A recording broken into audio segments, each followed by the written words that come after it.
Hey everyone, how we doing? Happy Thursday. Welcome to another edition of Rokoko Office Hours. I think this is the first one where I did my fancy transition and then the camera and the microphone were on. So I feel pretty good about that. Hey Dong. Nice. 3D is life, right? CG is life. That's fun.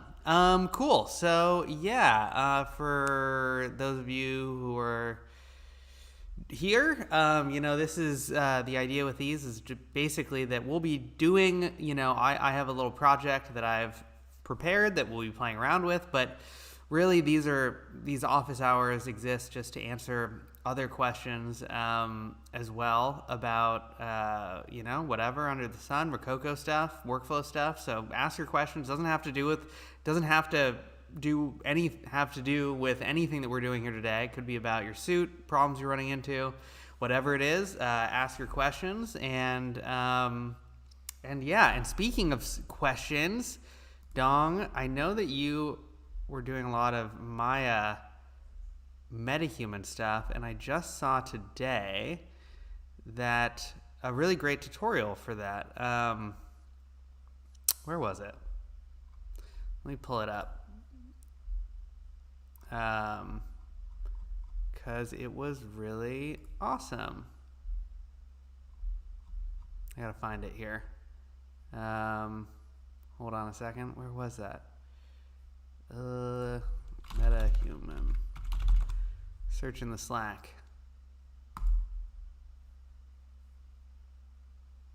Here it is.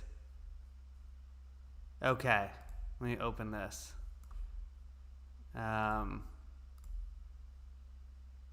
Yes, I will share it right now. So this... Hi, my name is Lucas Ridley with Digital Creator. This one, desktop audio, turn that down.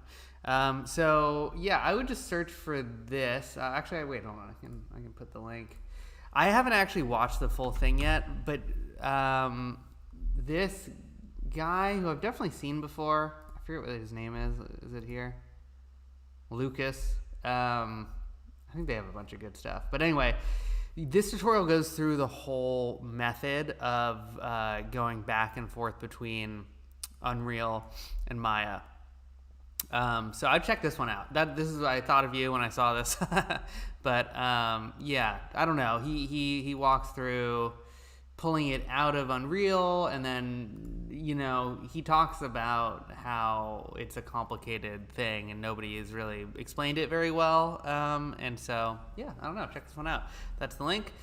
Cool. Okay, so today's little background project, again, unless anybody has any other questions that they want to talk about, is I've been playing around a lot with the DAZ workflow last week. Hey Linguini, would I have to pay import fees before I buy a suit?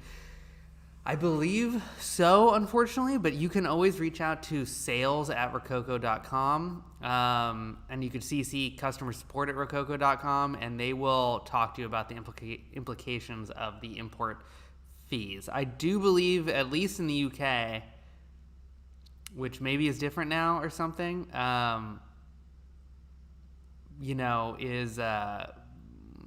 there is import fees. So that's the whole thing. So sales@rokoko.com. I'm not positive myself, but if you get in contact with someone, which you should be able to do, again, at sales@rokoko.com or customer support at rokoko.com, they should be able to give you the details on what those would be. Hopefully that it doesn't really answer the question, but at least it's a place to go. I don't know if you've tried emailing them yet. Yeah, cool. I also really like your name, the Linguini. I want to know more.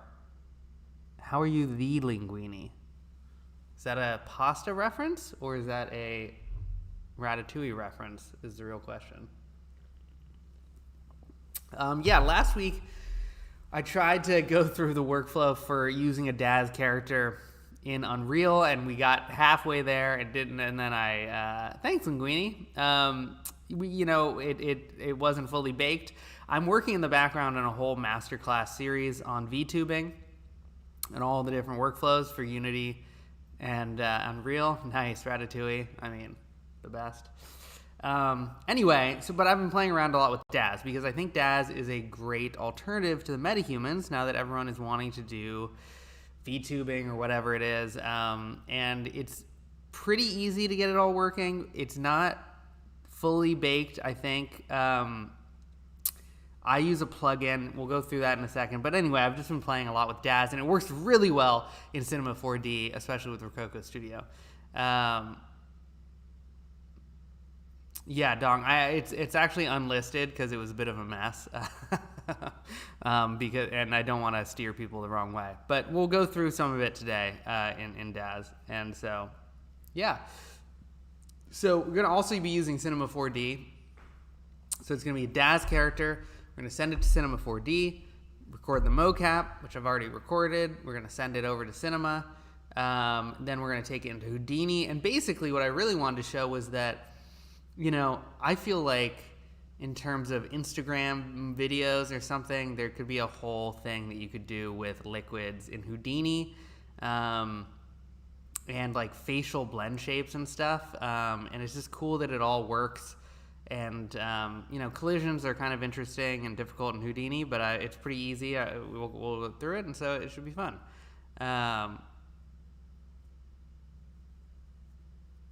The rigging is different. Yeah, and Dong, you're in Maya, which I don't know about facial blend shapes. I mean, they work, but I don't know how you record it in Maya. I'm sure you can retarget it some way. I don't know how. I would just use Blender if you're going to do that instead, because it's pretty easy on Blender. We're going to use Cinema 4D instead. Cool. So I'm just going to kind of jump into it. Right. DAZ to Cinema, record the mocap to Maya, and we end up with this. And it should be fun. And instead of using this guy, I thought that we would use like an orc character and then like do some blood on its face, which seemed a little bit creepy, but I don't know, should be cool. And like I think this would be a way to achieve something really production, like high level in terms of quality with not a lot of work. So that's what I'm all about. So that's what we're gonna do. And again, for anyone joining us, if you have any questions about Rokoko at all, or other workflow stuff, I will do my best to answer them. The name of the stream is Office Hours, and so, the whole idea is ask your questions, and that's what I'm here to try and answer them. Okay, so this is DAZ, and I've been talking about it a bunch. Hey, Dariana! Oh, interesting. Crying. Let's do it. Let's do crying. How about an orc crying blood? We can do that. Dariana, how did you'll have to tell us how did the rest of did the hips thing help? I was thinking about you as I was just getting ready for the stream, the last couple streams.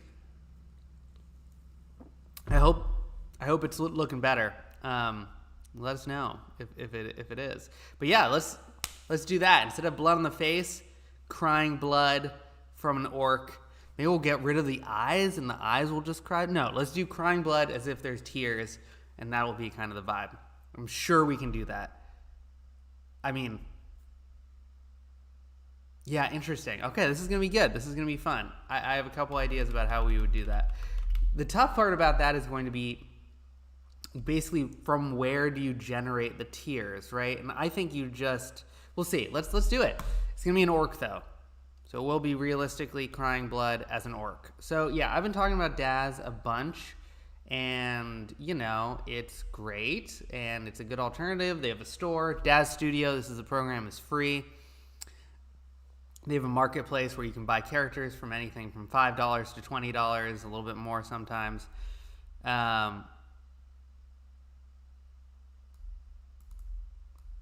Ooh, Dariana, that sounds cool. Resetting the twists. Yeah, interesting. Reset all the twists. Huh. Well, it's good that it works out. That makes me want to just investigate what that means. But interesting. If you ever put out a tutorial, let us know. That's how I learn. Learning from you guys. Wondering how the mocap can touch an object, like take a cup. Yeah, I mean, Dong, it's not ever gonna be real, right? It's not like you can actually. I mean, you can maybe set it up so the physics are there, like it picks up the cup, but you would like reach out, and then you would just parent the cup to the hand. You'd like turn on parenting at a certain point. You'd like key it on, which in Maya you can totally do. I just have to look up how, but it's easier in a lot Blender and Cinema 4D. A Blender would be a constraint to a constraint, tag or whatever it's called. In Cinema, it'd be a parenting tag. But you just keyframe it, at a certain point. And then you would do a dynamic simulation for the drinking. I don't know how it would go into the mouth. Those, but anyway. Yeah. But you can do that, and we just released that tutorial that you commented on, where we talk about cleaning up your mocap. So that's really easy to do in Maya. Always recommend Maya for if you want to do something for realsies. So yeah, again, DAZ, they have a whole marketplace. This is a character I got on there. It's just an orc guy. I could go in and like do more to this guy, and make his face different, and I could do lots of other that looks kind of good stuff.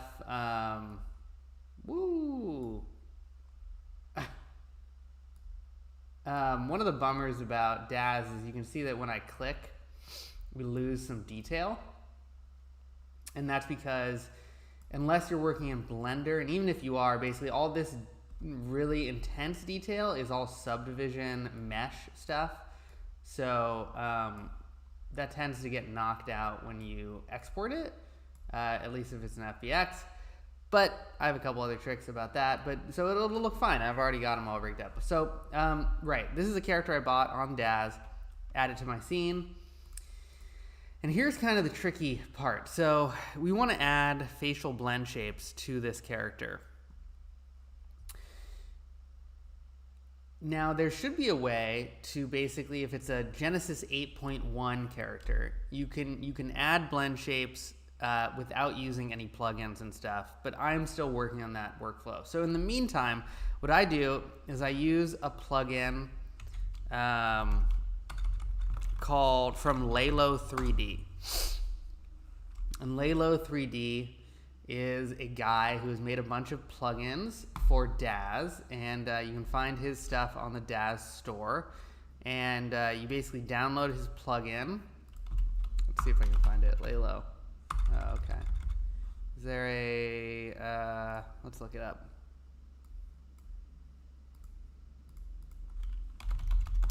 Lalo. Face Mojo. So yeah, this method that I'm using today costs money.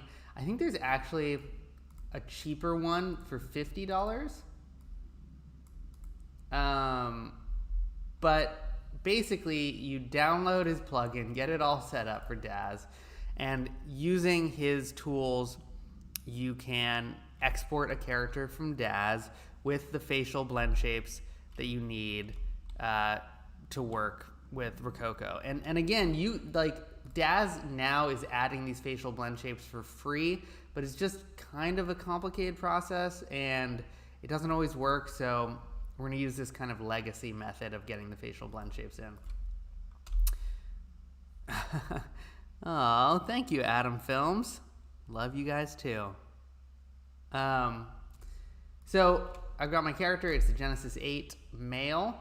I'm going to, the way this works is basically you have to go into the DAZ folder and then run this script. And when I run this script, it will export an FBX out of DAZ with the proper morph shapes or blend shapes, whatever you want to call them. So I'm going to hit accept, and we're going to do this on the desktop, baby. We're going to call this orc orc. I usually put from DAZ. Save it.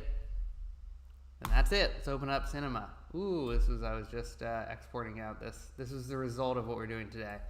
I was just working on that. I'm going to close this because I just want to start fresh.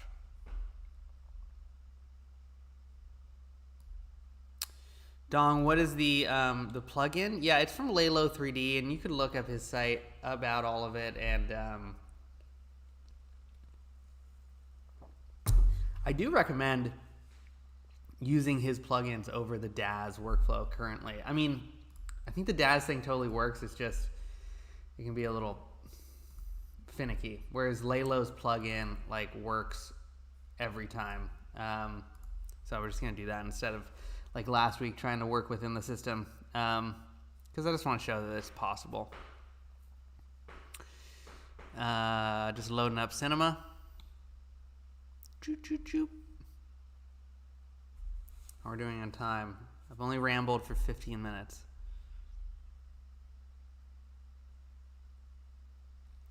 Atom Films. So you can create the face mocap in DAZ, right? I think that's what you mean. And using like Lalo's plugin or maybe one of DAZ's plugins. I mean, is it better? I don't know if it's better. I would say maybe there isn't a clear answer to that. I would say that it's better to do it in Cinema. Or no, it's better to do it all in Rokoko Studio. That's your question, Rokoko Studio or DAZ. Just because then you have everything synced up together in one file. And also, like, you can, when it comes to Character Creator 3 and iClone, there's a couple questions about, like, you can record directly your mocap from your Rokoko mocap directly into iClone. The problem with that is that you end up using iClone as like a mocap database, and so I don't like having my mocap like organized in a program. I'm relying on like a save file that I then have to make sure I have that save file saved. It just seems a little bit messier to me. So I would always recommend like recording into Rokoko Studio just so you have everything in one place and it's not like in a program. Like if you record your mocap directly into DAZ, then your mocap only exists in that DAZ save file, which, maybe you overwrite it somehow or something happens. Like with Rokoko Studio, I'm not using that for anything but mocap. So I know all my mocap is like safe in Rokoko Studio. And then also, so you can. I would say, personally, I would do it all in Rokoko Studio.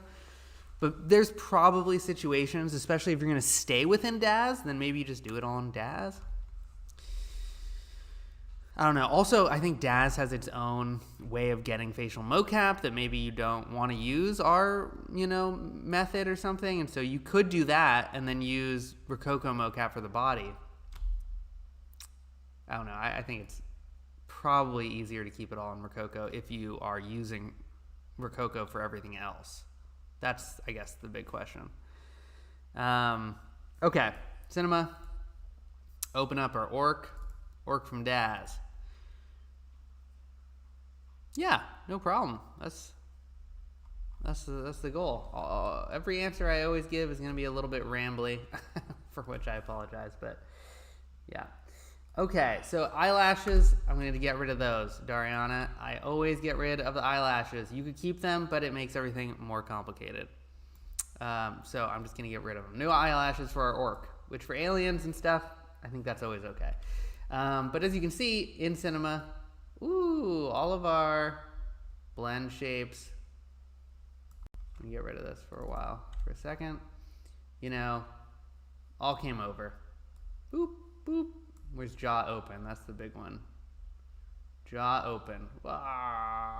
Yeah. So all these work, and they all come over using the script. And again, I do plan to. I'm working on this big VTubing thing in the background, masterclass that'll cover sourcing characters, then the mocap bit and everything. So some of this like getting a DAZ character out of DAZ with the facial blend shapes, that will be a big part of that course, right? So that hopefully in September, I think we're gonna try and drop that. Anyway, I've got it out of DAZ, got my facial blend shapes on my character, looking cool. Couple things we need to do before we get the Rokoko mocap onto this guy. So I'm in Cinema 4D R23, and we have a plugin, a free plugin, that works really, really well with the Rokoko Studio. And it's actually it's tied with the Blender plugin for my favorite of our live integrations, because you have a ton of recording options in this one, which is really cool. It's really easy to record your mocap. But one thing that you need to do is you've got to rotate. You got to get your character in a T-pose like you do in every program. So I'm just going to do that, 45 degrees usually. And then you should also always rotate the thumb to be lying flat alongside the fingers. And depending on how, okay, let's go full on with this, because why not? This is kind of the proper pose you want on the hands to get good thumb mocap. So I'm going to do that on the other one. Choop. And what I try and do, is like, yeah, get it, yeah. So it's like not looking too weird for the palm. And then just get the second joint and rotate it over. And you do the same thing in Blender or whatever. Yeah. And that's this workflow would work equally well with Blender or Cinema 4D. Those are the two programs.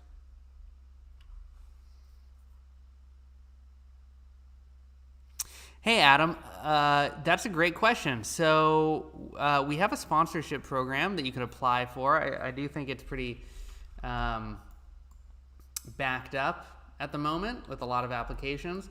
But then the other thing that we want to do is start a loaner program. So that would be, a couple suits that we loan out for like a month at a time to different people.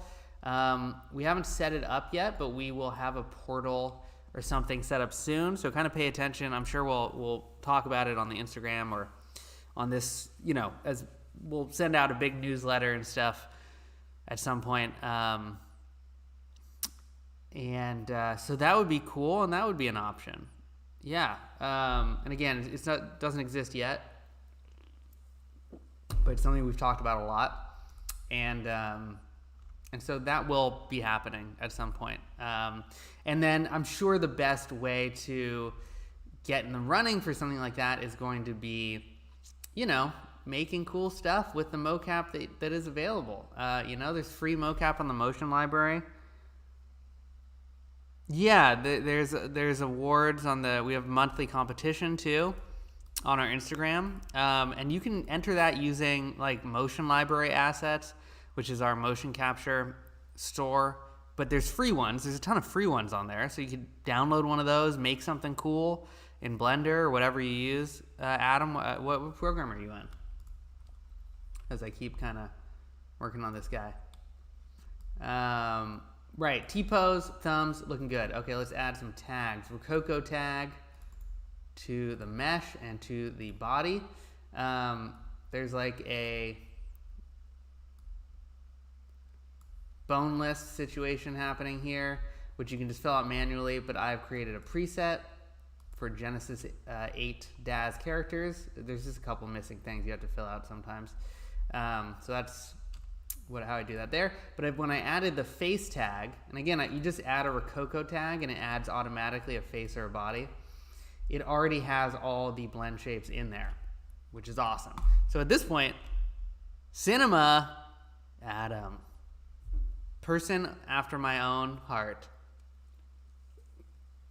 Well, yeah, so you can download a Motion library mocap and you know, throw it on a character or whatever, using the character definition workflow, retarget it, make something cool. Like, I think that will be, when we have a loaner program, we'll probably, you know, I don't know how we'll figure it out, but the best way will just be to create content with what you got, and then, you know, hope, you know, then we'll throw you a suit, you know, hopefully.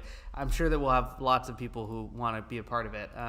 But, you know, if you can use motion library stuff, I'm sure that would help, just because it's, you know, you're already familiar with their tools a little bit. But also mix and mode, just creating cool content. I'm sure we'll just want to give it to people who are making cool stuff. Not to say that I'm sure you already are, but continue doing that. That'll be the way to get a loaner suit eventually, I'm sure. Okay, added my tags. Now so then you just go to open Rokoko Studio. We have a whole tutorial on this too, if I'm moving a little bit fast, but basically what you do is, so I've already pre-recorded some mocap. Totally, yeah. I mean, that's the great thing about the suit, is that you can tailor it to what you need, you know. But anyway, yeah, so I've created some mocap here. I already recorded it earlier. This is like what I thought an orc would be doing. I guess this orc is going to be crying now, which is fine. It'll be crying and doing, oh man, it's going to be really intense. Yeah, think about those tiers. I think I know what I'm going to do, how I'm going to do it. But anyway, yeah, this is our mocap. We go to start live stream. I'm going to turn on the Cinema 4D one. It shows us what port we're streaming to, 14043. I'm going to leave this playing in the background. And then in the Rokoko Studio plugin panel in Cinema, we've got this, you know, the port, which you can change, but it's set to 14043. We hit connect. You can see it's showing Sam, which is a actor profile, right? Sam with a suit, face, gloves. And you can see that all reflected here. Suit, face, gloves, right? We can assign the suit to our skeleton, the face to our face. Hit start player. Looky. Here we go. On our way. Looking good. Nice. Yeah, I know. I want to, hopefully we'll do Ian's making a bunch of new models. So hopefully he'll give us one of those and we can do a contest with that. Ooh, that looks freaking good, man. Look at this. This is going to be terrifying. It's going to be crying blood the whole time. I don't know. The only thing that comes to mind for me, Adam, because I'm sure I will not be eligible, but I do want to do it, is to have me and Ian slapping each other. That's the only thing I can think of. But both of those sound cool. Okay, so I'm going to stop this and just go back, and we're going to do a little bit of texture prep. Let's save it. Save it to the desktop like any good unorganized CG person would. Orc01. Just before I start up Octane here. Gonna start up Octane.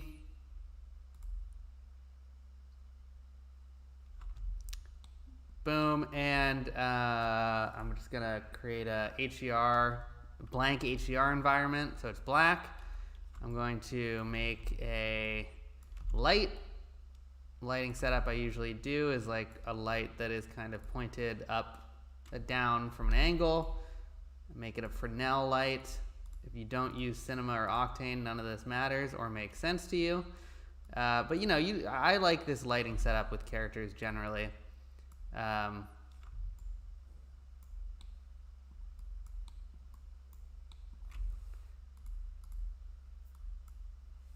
Turn it up, and then the key thing with lighting a character, in my opinion, and Matt Workman's opinion, if anything goes by how he has done it, create another light. You always want to backlight, rim light that character because that makes it look so much better. And another cool trick I saw recently was somebody turning off the key light to see what that backlight looks like. Like, look at that. That looks so cool, you know? You just want a little bit on the edges there. And then I actually want this light just be a little bit harsher. Little shadows in the face. There we go, looking really cool. So the thing that I always do is, okay, let's save. Did I do that? Save, yep. Select all the materials, convert them to Octane materials.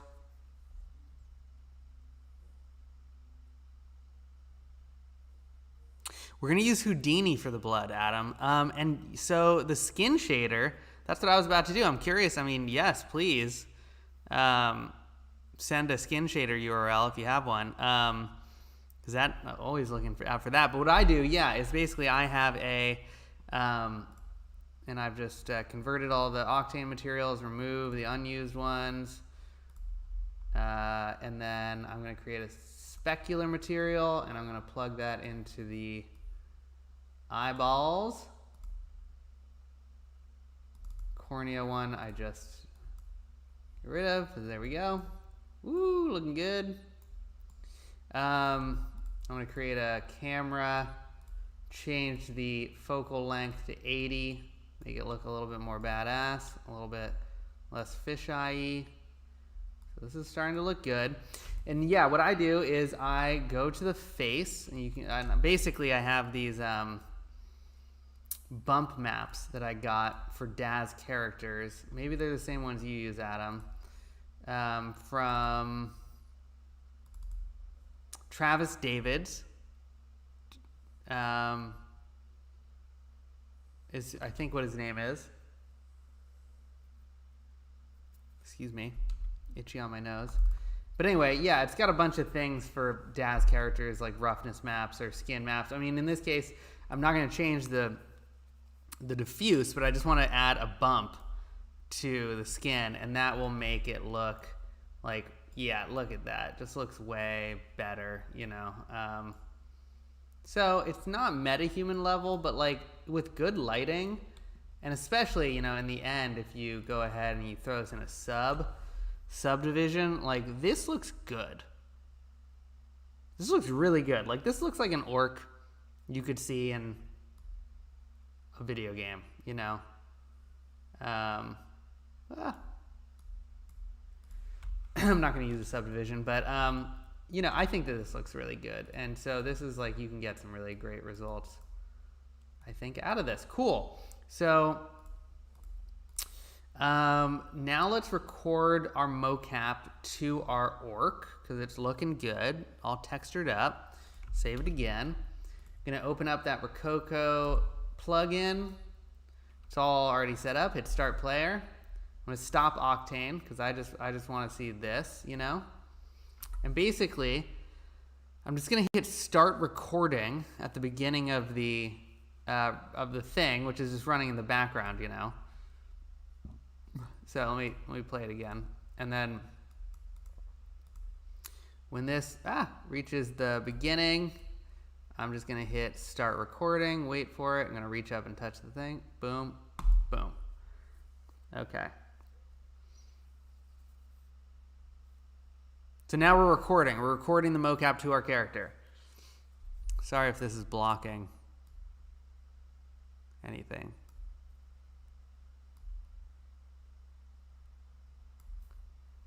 And we're gonna hit stop when at the end. Yeah. Okay, and then when you record, you get these options. Like, these are amazing, man. If you use Cinema 4D and you have access to a suit, Adam, you'll get there eventually. But this plugin is like so great, and there's a couple reasons why. One, it's easy to save it, to record to it. It works flawlessly, basically 1-to-1. Like, I might be dropping a couple frames here and there, but it works really well. The timing I can change when, so like, oh my God, right. So I like at the end of this, I'm reaching up to get the phone. I don't want that, so I'll just go back a little bit. And that's going to be the end, which is so awesome. I also don't really want the beginning. I kind of want to start right here. 103. That's like so awesome. Andreas is the guy who made this for us. He worked at Maxon for a long time. Anyway, you can also skip frames. So this is basically frame dropping. If you wanted to,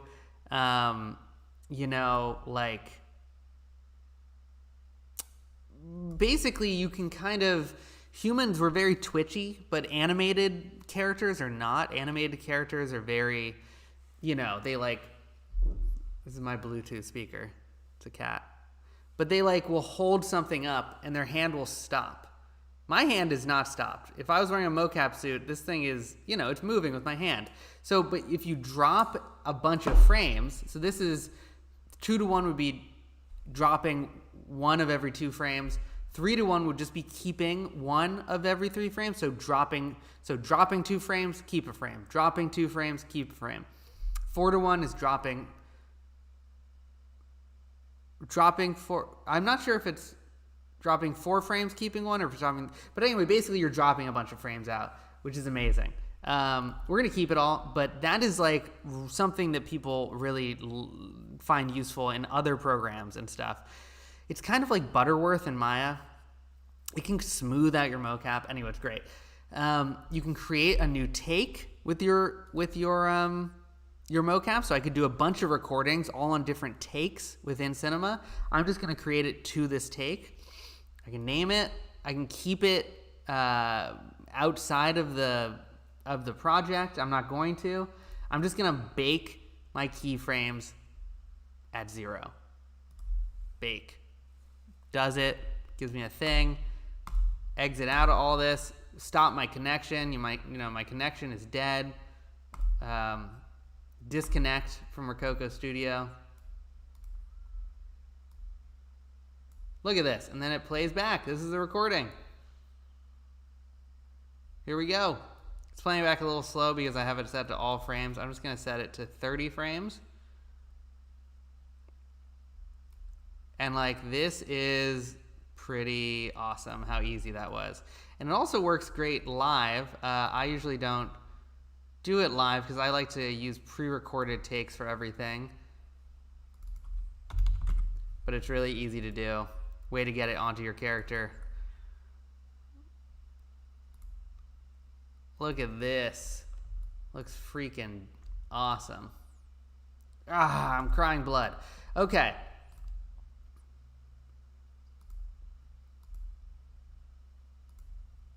So cool, man. Love it. Okay, so I'm going to get rid of Octane because we don't really need it. Because what we're going to be doing at this point is we need to bake out a little alembic. Check my phone here. What's this? Sorry. That looked important. It's not. Okay, so we need to bake out an alembic. So this is all recorded, right? And basically that's what runs, that's the good way to go back and forth between Houdini and Cinema. It's all based on alembics, right? Which is pretty easy to use. So in this case, and I was just thinking about this, I think what we kind of want to do, Dariana, if you're still here, you gave us this idea, to create tiers.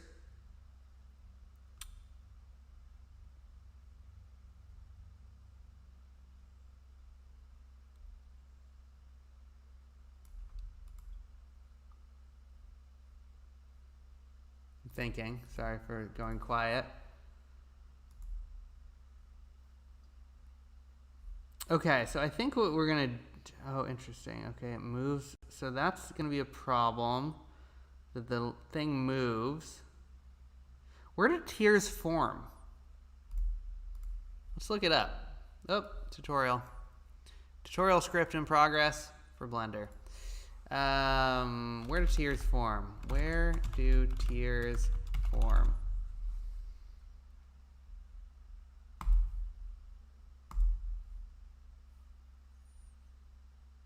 So they form from the corner, right? Okay. I think that's right. I mean, I think they drop like out of the middle sometimes, but Dariana, you tell us. You're in charge of this. Should they? It's easier for them to come out of the corner. Like this person looks like it's coming out of the side.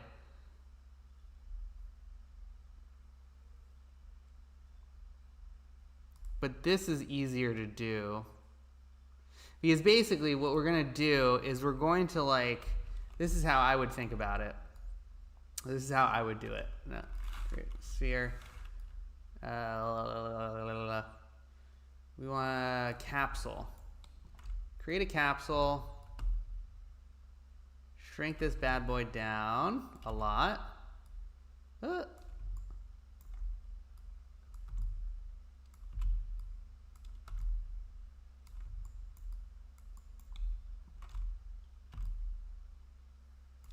Like that.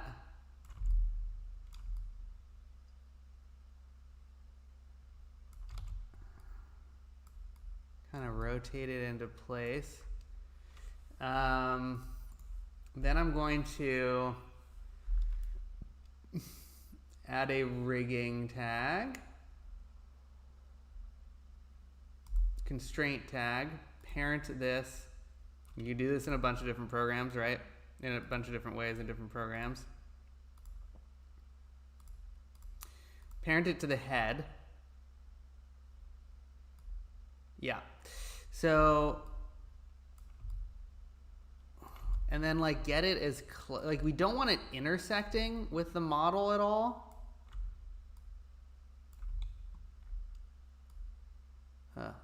You know what? I'm gonna create another camera. Parent this to the head too. So when the blink is like that's, we don't want that.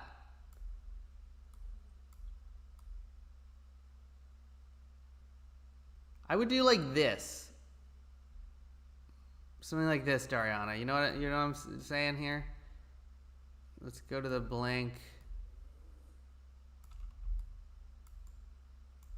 Ooh, we're gonna see. It's like we'll see. We might. I mean, we'll see if we do the blinking or not.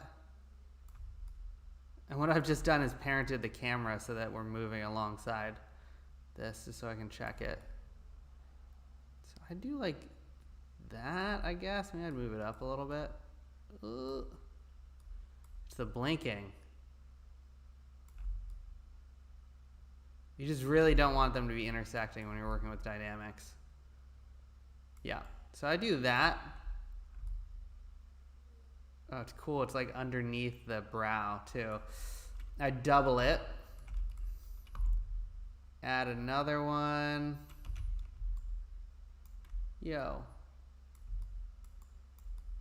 Throw this guy in the same kind of spot. Yeah, so he's going to be crying just from... It's probably not ideal. But like from the side. And what you would do is you'd probably... I haven't looked at the thing. Tear from the corner, yeah.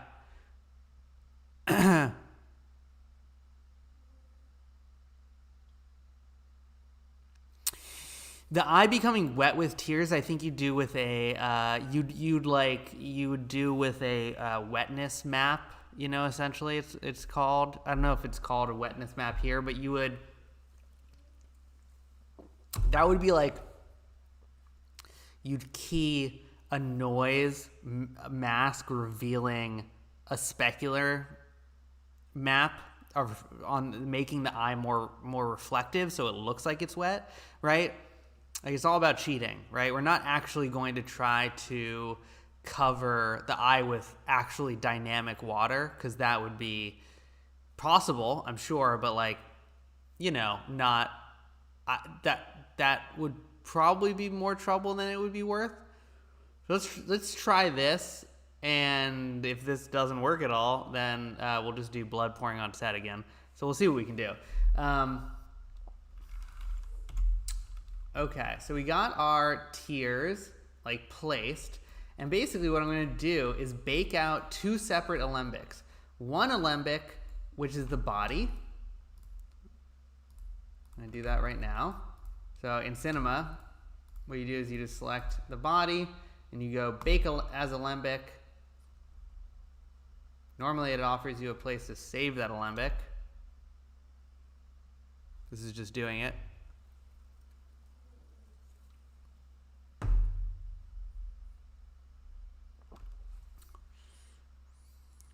It's thinking.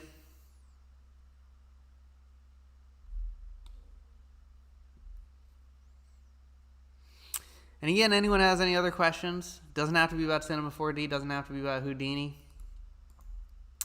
Could be about anything. You know, that's what we're here to do. We're here to answer questions.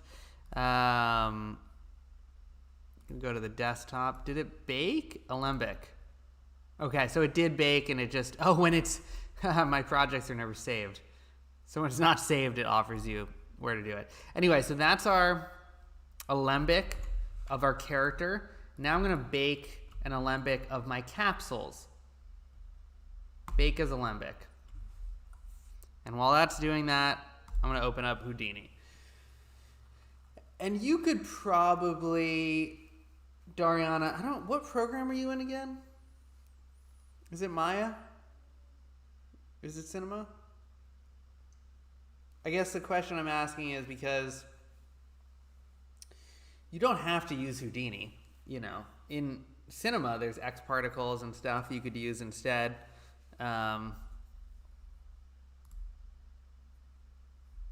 But Houdini is great.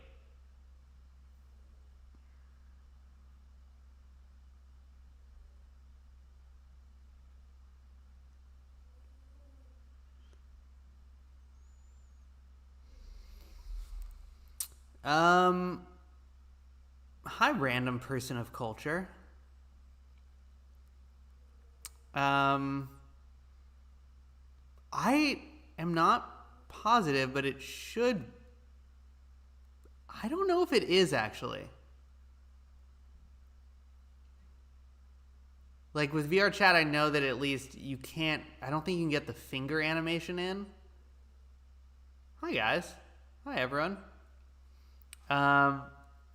Is that what you mean? Like getting the full... Certainly the facial animation isn't. I think you gotta... So like you might be able to put on a suit. I don't know. I haven't actually played around with VR chat. I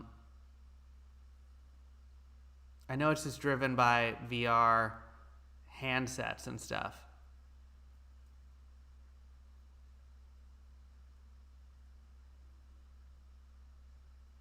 Dariana, so yeah, you don't have to use Houdini. You could use Blender and use, the liquid tools in Blender. And so you would like in that workflow, you would create an animation in Rokoko Studio, retarget it to your person in Blender. You can do facial retargeting in Blender too. You don't have to record it live. You can do it manually. There's a tutorial about that. That we have out. It's just pretty easy to do. And then you would, either use Houdini or use Blender. Then you bake out an FBX or whatever for Unreal. Yeah. David Lindbergh in the chat. David is one of our all-stars at Rokoko. He knows everything, especially when it comes to Unity. He wouldn't say that, but he does. He's awesome. So that is your answer right there. Random person of culture. So I don't think that it would, is what I'm sensing. And then, yeah. Oh man. Bo, I'm going to butcher your name. I'm just going to call you Bo. Welcome. Yeah, ask your question about iClone. David Lindbergh. What a guy. He's great. Very fortunate to have an amazing team at Rokoko. And David is one of the many people who hold everything together on the back end. But yeah, ask your iClone question for sure. iClone and Rokoko work quite well together. I'm going to minimize myself a little bit here. Cool. So we have our alembics, and I'm just gonna wait for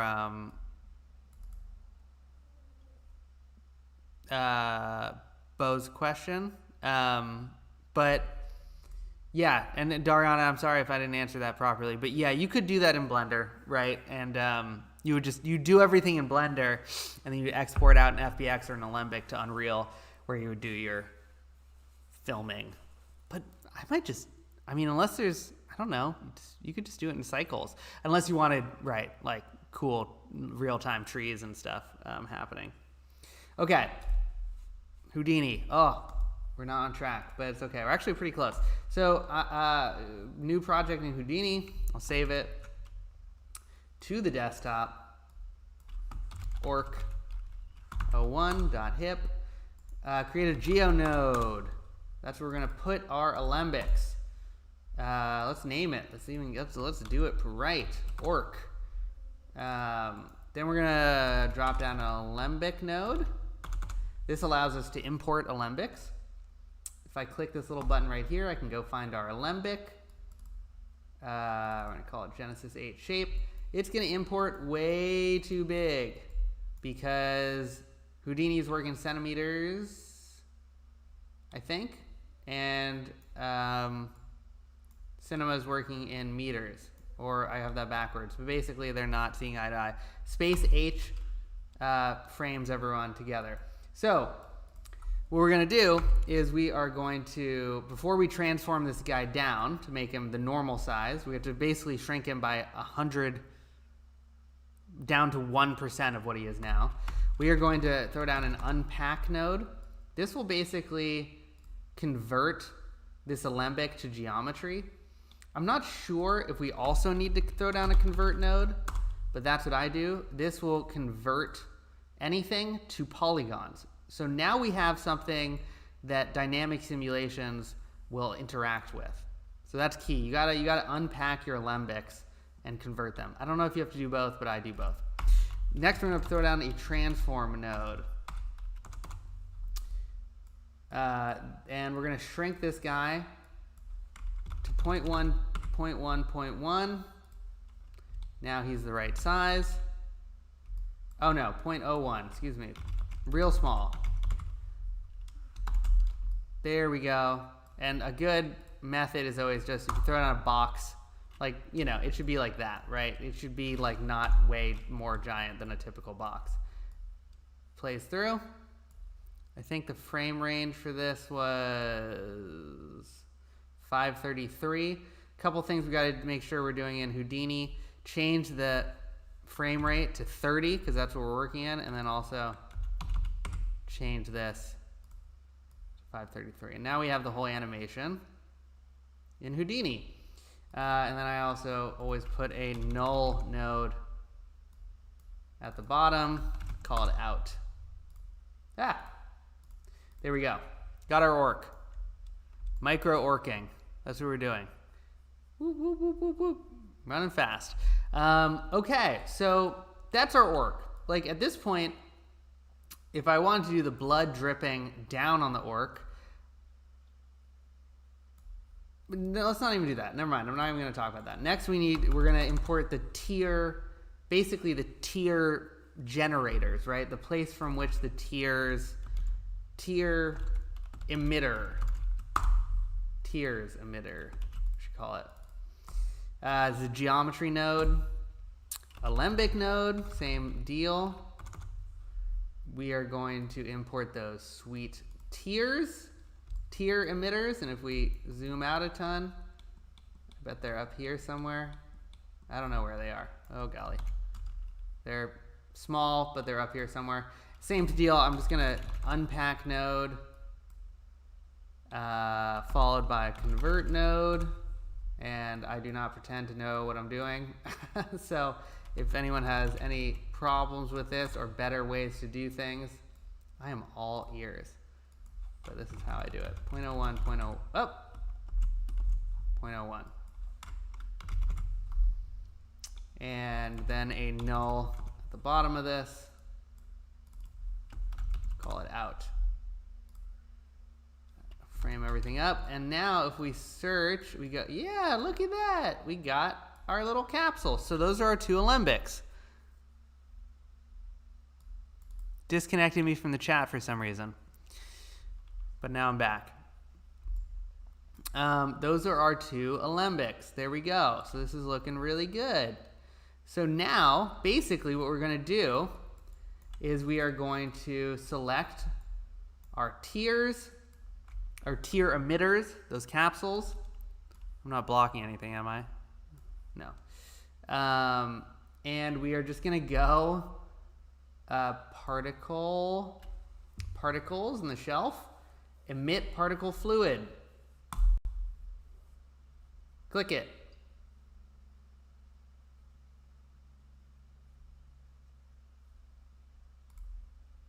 We're not selecting a fluid object to emit into. That's Houdini talk. Basically, you just hit enter, and it will start emitting particle fluids. Now, the thing is, these guys are so small that we're probably going to have to really decrease the particle separation. There we go. Yeah, because otherwise you're not going to see them. And so that looks like it's, maybe these are too big. 0.0005. That's a ton of tiers. 0.0009. Basically, this is telling us how many tiers to emit. This is, oh golly. This is obviously too many tiers. Hey, oh, I hate it when it does this. What is happening?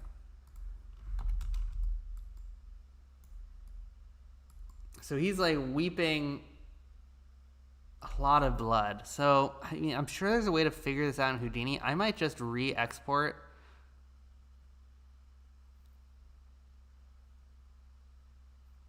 That is all of us when we step on a Lego.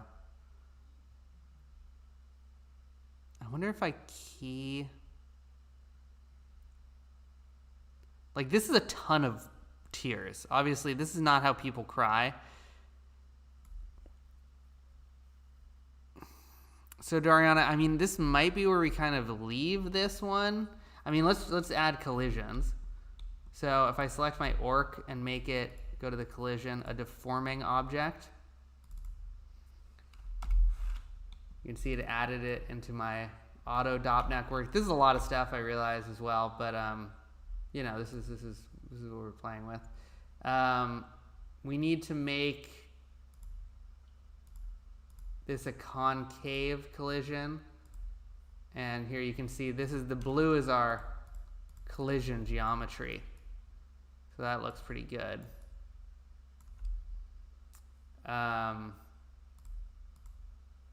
But now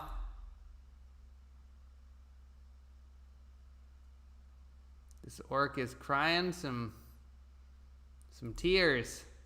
That looks pretty weird. I need to add some sub divisions. Oh no.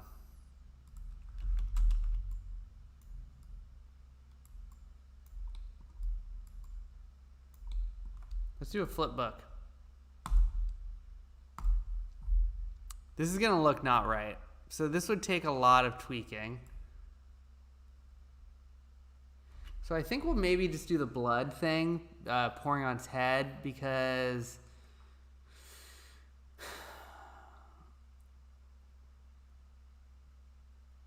this obviously looks a little bit bizarre.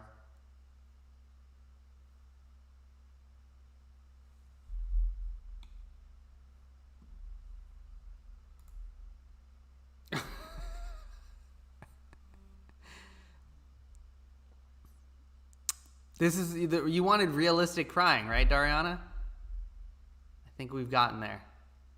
This is how I cry. I shoot blood out of my, or liquid out of my eyes. Yeah, I mean, obviously not right. There's a couple things we could do here.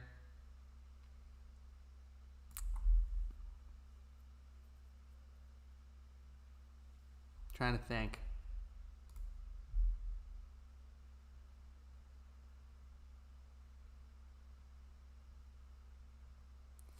I mean, what you would probably be a better way to do this. I think ogres cry. Everybody needs a good cry once in a while. What would probably be a better way to do this is like, we're not going to do this because I don't know enough. I mean, this is something that you could figure out relatively easily. Dariana, for what you're doing, I would just use Blender's tools because you're probably more familiar with them anyway, and like they're probably more understandable anyway than Houdini. For something complicated like this, like in Houdini, what you would do is you'd go and you would like select.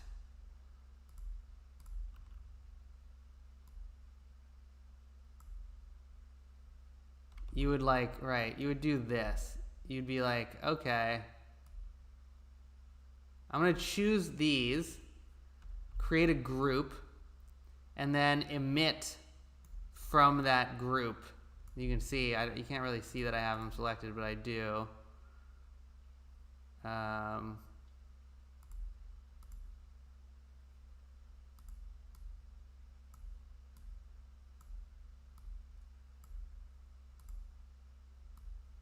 Right, so here are the polygons selected. So I would like do that. The orc is the collider object, but I think it's like, because it's so close, and like we would have to crank up the particle separation to make it smaller, and then particle radius scale. No, I'm not going to do that. Like you can see here that it's, despite the capsules not intersecting, you're getting a lot of intersection with the collision. Geometry. So it's just basically this would take more work, which we're not going to do.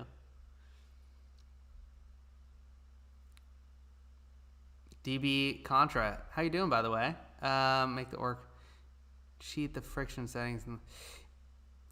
I mean, you're totally right. I'm sure it's some combination of all of that. It's basically just more than we're going to figure out on this stream. I'm sorry, Dariana. But, so I don't know how, again, I think for what you're doing, you would do Rokoko Mocap, export it out of Rokoko Studio, bring it into Blender, use Blender's particle liquid thing that I'm sure it has. I've seen liquids be done in Blender, and so yeah, that's basically what I would do, and then and then export that all out to Unreal. I wouldn't even touch Houdini. Maybe Houdini, what this is really great for, and the reason that I was going to be playing around with it is because can I just delete? I want to start over, please.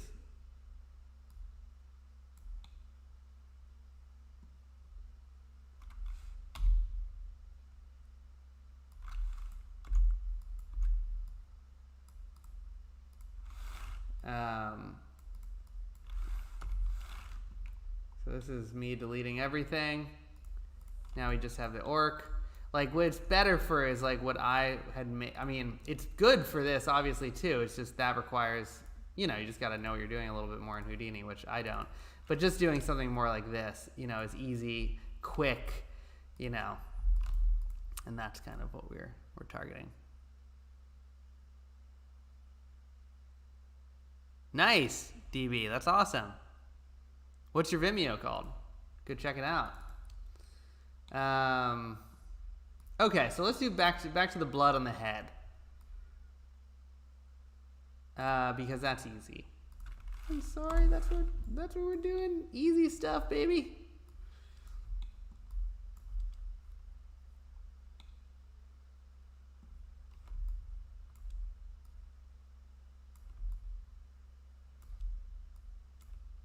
So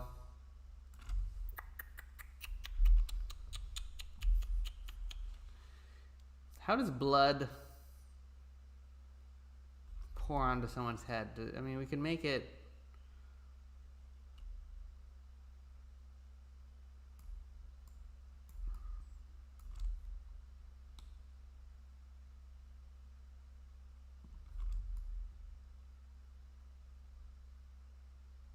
we're just going to do it this way because it's easy.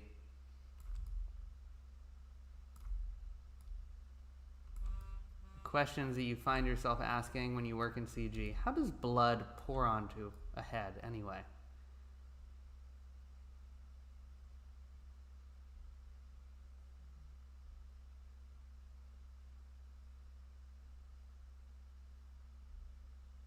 Thick, slow, and drippy is easy.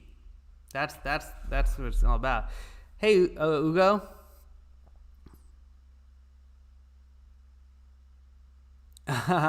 You know what I would do? Yeah, I do. I can answer this question.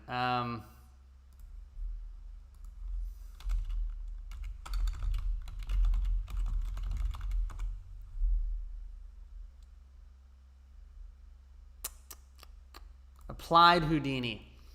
This is what you want to do, Ugo. I've like done a couple of these, and they were a while ago, so it's like something. It's really easy to forget this stuff, but basically you can join. I forget where you get these. They're a little bit more expensive. Hey, is ESD? Thick is really easy. Thin is also easy. Thick looks cool, but thick is like. I think we're gonna do thinner blood. Yeah. But anyway, applied Houdini. I really highly, if you were trying to get into Houdini, these are like amazing. It's from this guy. I forget his name. Steve Nipping. Let's go to Steve Nipping's IMDb. You know, just small movies, whatever. Yeah, he works at ILM, Avengers Endgame, Captain Marvel, Aquaman, Avengers Infinity War, Black Panther, Last Jedi, Ragnarok, Rogue One, Great Wall, Warcraft, which I think the animation is incredible on, or was for the time. I mean, yeah, this dude is ridiculous. Applied Houdini. Yeah, and CG, exactly. So you go to CG Circuit, you like join for like a month, and it's not that expensive if you do it that way, and that's what I would recommend doing. He's so amazing. Anyway, okay, so we got our sphere. This is going to be our blood generator. We could just generate emit lava. Let's just do this. See what we come up with. So this is going to be real drippy. We need to make sure that we got our orc as a collider. Deforming object. Make sure he's set to concave. Oh no. In collisions. Bullet. Concave. Hit it. Particle separation isn't low enough because we got a real small little sphere there. 0.01. Thinking, hopefully not crashing.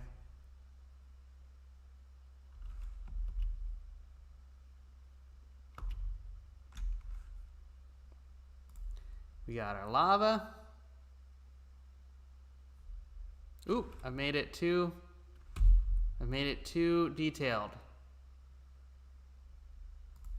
Let's go back. Let's call this 0.01.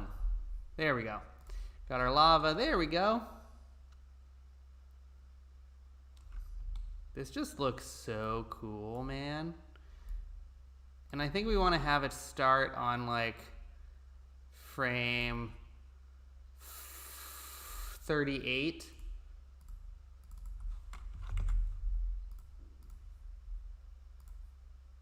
So he like looks up, right?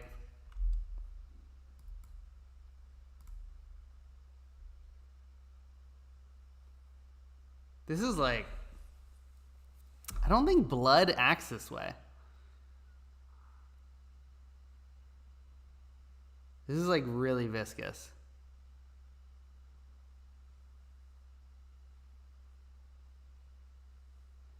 This always makes me think of a crown of gold from Game of Thrones. It would be really easy to do a crown of gold thing.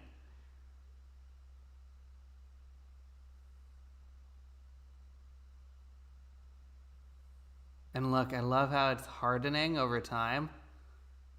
Ah. This is like straight up lava. So this is not what we want. Delete, delete, delete. This is the clean way to do it, right? No, it's not. But it's okay because we're just going to redo it again. Boop. And we are going to just emit a particle fluid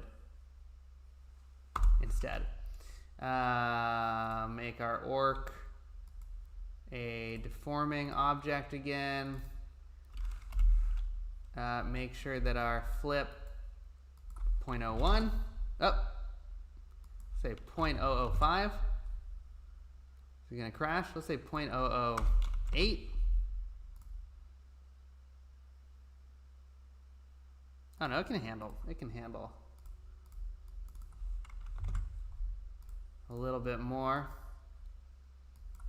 0.002. Starting on frame. So it can't handle 0.002. I mean, it can. You want it to be as detailed as possible, right? But we also want it to run.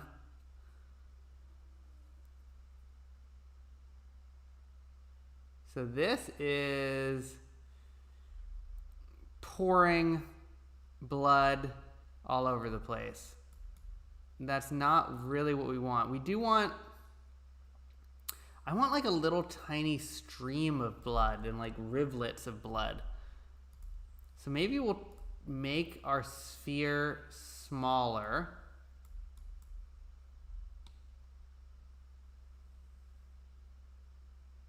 Really tiny. And then we're gonna have to turn down our particle separation again. It's just gonna crash Houdini. Don't crash Houdini.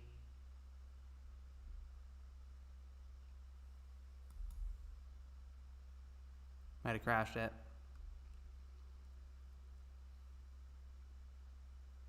Thinking. Might have made it too small.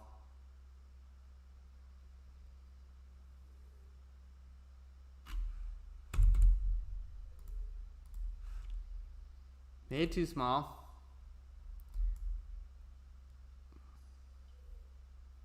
Thinking. Ooh, didn't like that.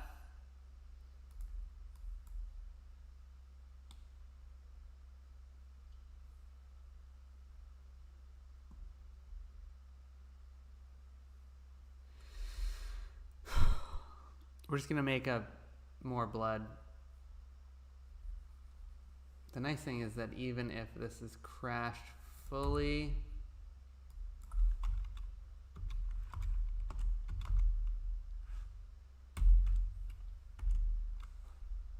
oh, you know what? I gotta change this particle separation.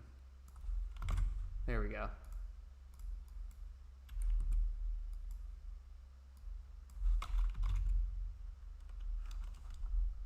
This is the point when I just stop talking.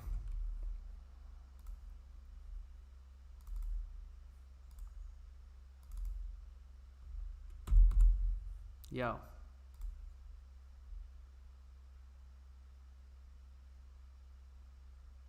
Oh man. Yeah, I remember that. ESD.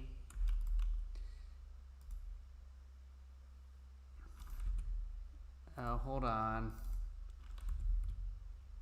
This is still particle separation.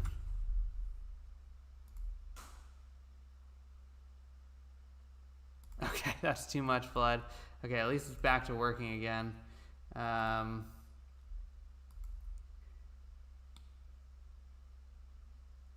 Yeah, we're just gonna It's gonna be a lot of blood, but it's okay.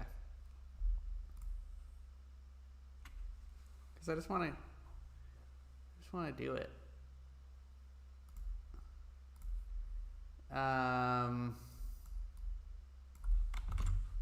Just messing with these settings.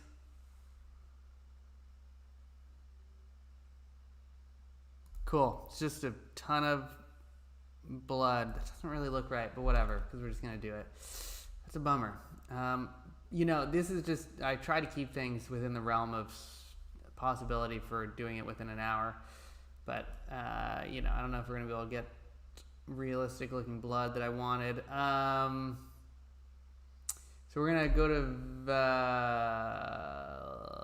our particle fluids. We're going to hit make viscous on this flip. Then we can make it more viscous right here. I don't know what that pop-in is.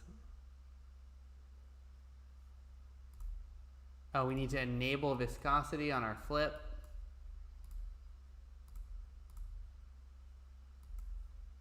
There we go.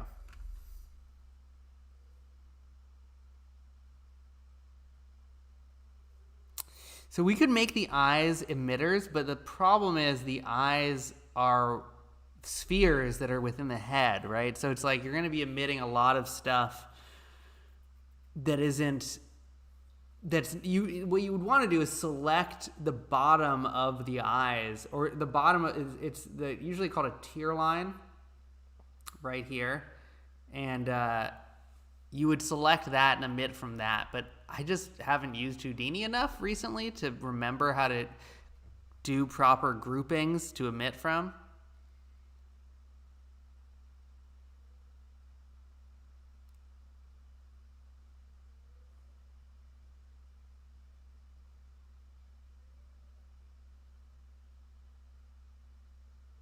This could be like dragon blood maybe or something, you know?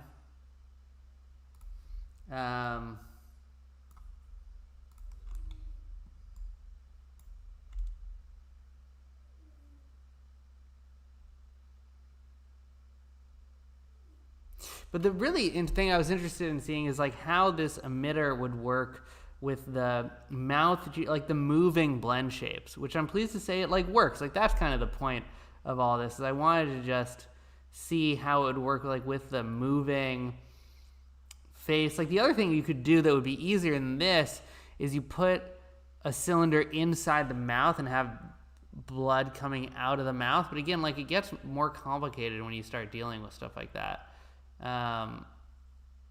So this is like also pretty, that's kind of cool. Should we do a flip of this?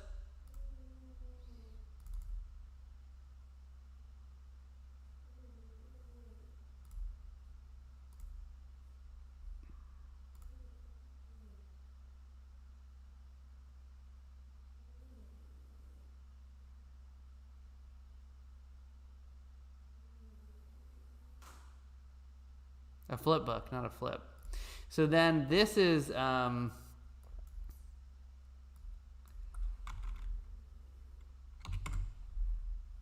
ooh. Is this gonna crash it? 0.1, too much for you, Houdini?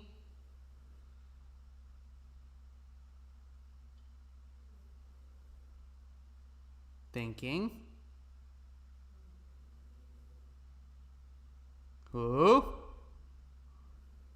Crashing. Yeah, it is like chocolate. I should have done like a chocolate sim. That would be easier because it's trickier to get really detailed stuff. I bet it'll come back. Let's wait. Give it a second. We're at about an hour and 20. I am going to render this out because I want to put something up on the Insta. But this will probably come back. Yeah. Okay, so this is the wrong method though.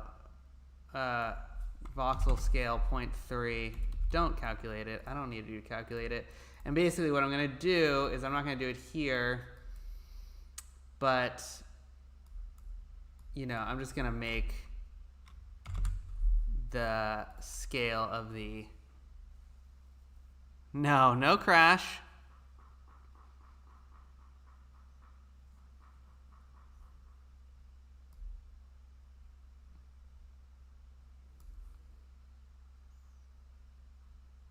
So we'll see how this looks.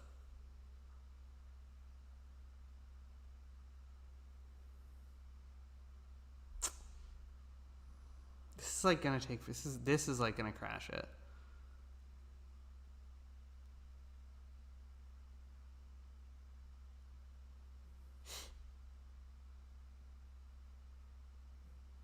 This is pretty bloody looking though.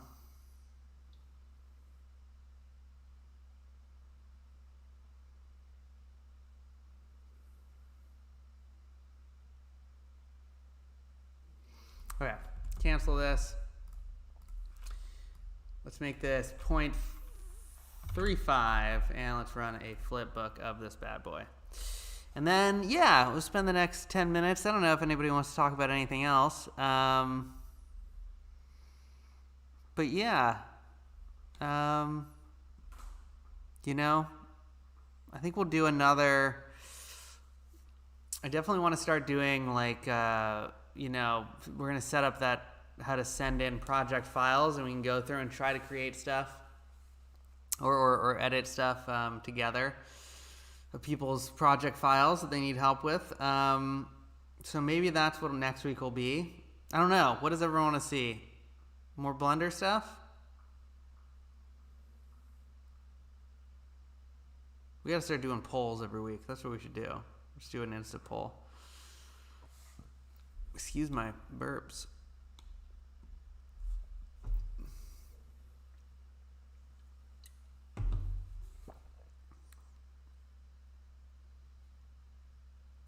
This is like real gooey blood. Looks cool though, man.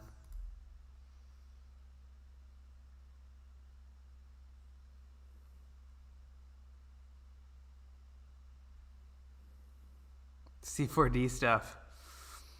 And sim the car in Houdini? Pool. Like a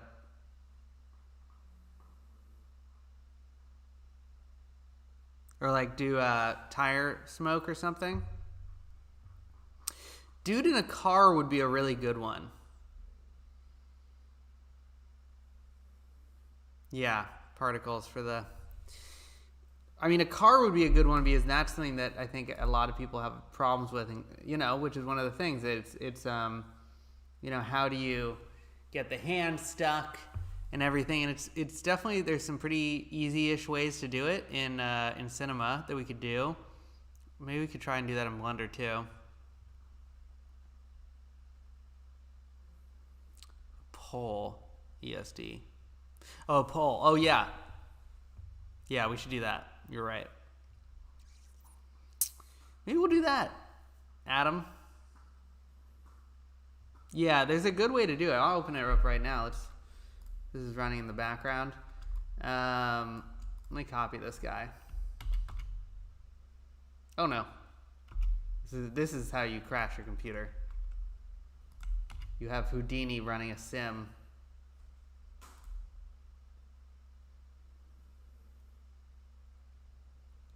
Oh man, that looks cool though. It's gonna look cool.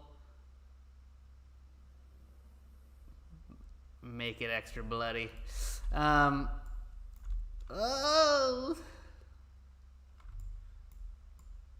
Oh, it doesn't like it.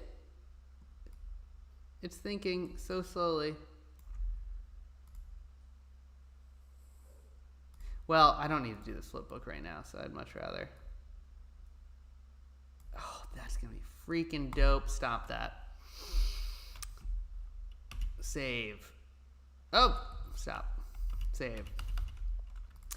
So the way that you do this in a car, it would be some variation of this, basically. So you'd sit down and you do your Rokoko animation. Adam, do you have a suit?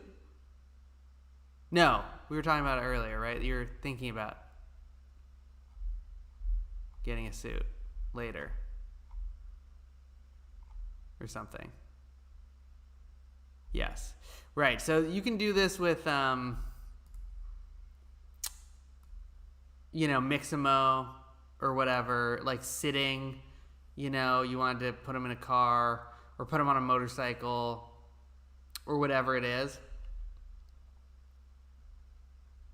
Yeah. We'll keep at the CG stuff. It's amazing what you can do these days. But yeah, let me show you what I would do basically. So if we were driving a car,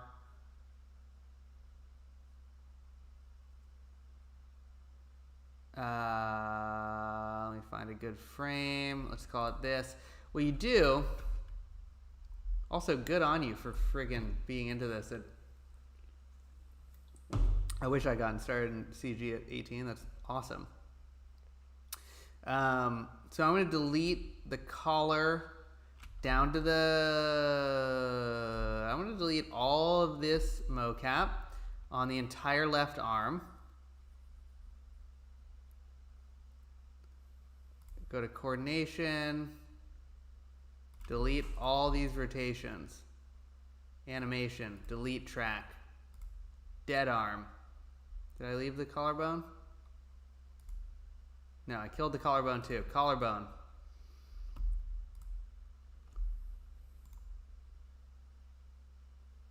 Delete track. Ah! So now I just have the hands, right?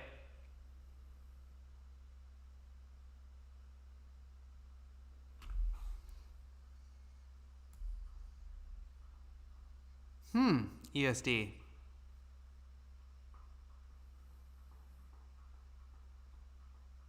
That's cool.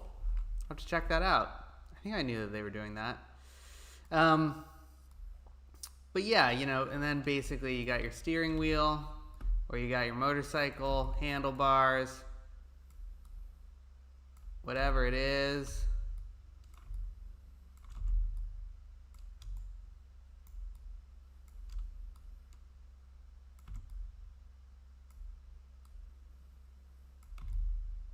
I don't know, it's something like that, right? It's a really big steering wheel. And now what I'm basically going to do is create a null. And on this null, I'm going to create we're just going to call it a vibration tag. Or we're going to use a vibrate tag. And we're going to vibrate on the rotation. And which axis is it? It's the H axis.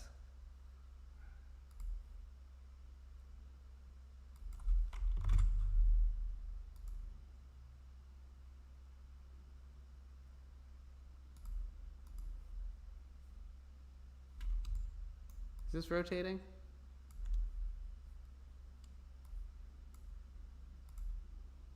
No, that's the wrong axis. 0. Call it 50. Nope, wrong axis. Hey, 0, 50. Ah, what?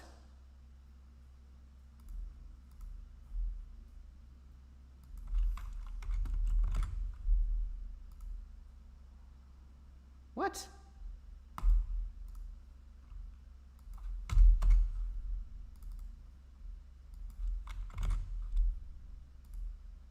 Wait.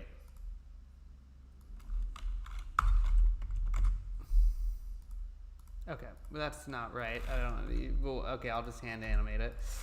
Basically, we're going to take this. It should be the y-axis. That's very bizarre. And we're driving, right? And we're driving, we're turning. And We are slowly driving.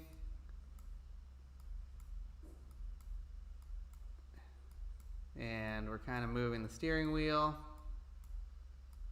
Okay, let's just, and then you don't want to do too much. Okay, now we have this driving, right? So what I'm going to do now is basically you go and you create an IK chain for the arm. And you go left collar all the way down to the hand. We're going to do create IK chain. And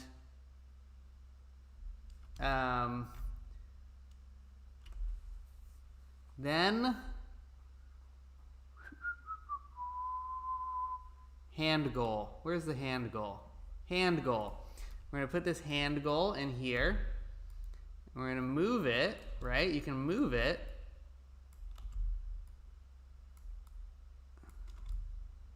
So you'd have to, you know, move the hand a little bit. Like that, right? But now, it'll kind of move on its own. And you gotta be, like, this is very imprecise, right? Oh. Let's put it here. And so that's kind of how you do that. So let's do it for the other arm. Sorry, I haven't been looking at the chat. The right collar down to the hand. Create, this is create IK chain though, is really useful. And you put it in there and you rotate the right hand.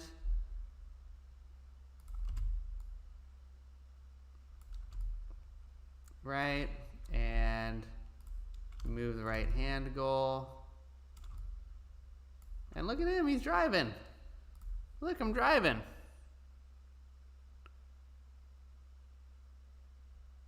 Right? That's how I do it. Happy that's helpful. Okay, I missed some stuff. ESD, one of the sponsors. Yeah, we are one of the sponsors. I just don't. I'm not involved with everything. But yeah, I know the gloves have been a big thing with them recently, which has been really cool. Yeah, I'm eager to see. Do you work ESD? Are you a Real Illusion person? Turn off all frames. And then you can always shorten, you know, your animation by selecting all of your animation. Look at that, I'm driving.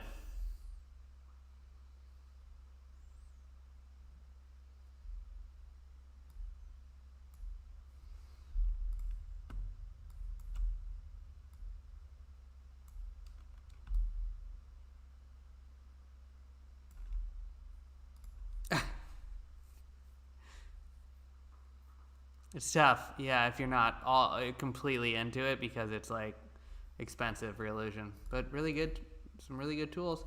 Yeah, so that's pretty cool. I think actually that came out, you know, but you would tweak it obviously, or whatever. But that's how I do this, Adam. So I think that's a great idea to do for a stream. Maybe we'll do driving a car like this and how you record animation and do a realistic thing, and I'll learn how to do it in Blender because that'd be cool to take a look at. But this is how you do it in Cinema. You know, and you'd hold up you'd hold up like a fake steering wheel. That always helps. You got to use props because it actually does help. You know, but yeah, we could do it with Mixmo. No, we're not gonna do it with Mixmo animation, but we could do it with Mocap animation and go through this. So it's cool. Anyway, cool. I know, he is cruising. Look at this. Over the shoulder. I mean, then you're really good, right? I like how his steering wheel is like the same color as his body.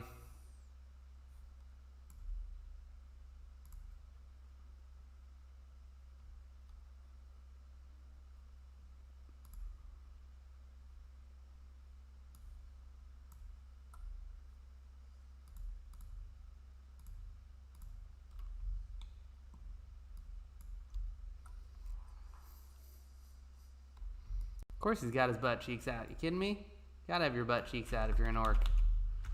Troll. This is like amusing me. Actually, I really like this.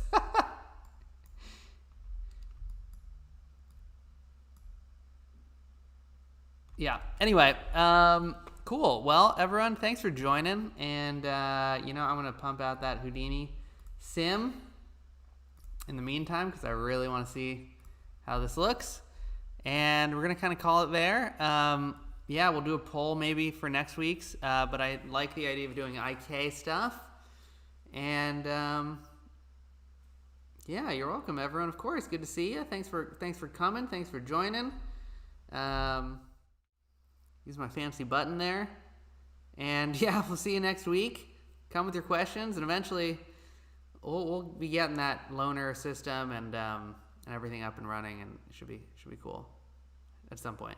It's coming soon. Soonish. Cool, everyone. Well, thanks again. And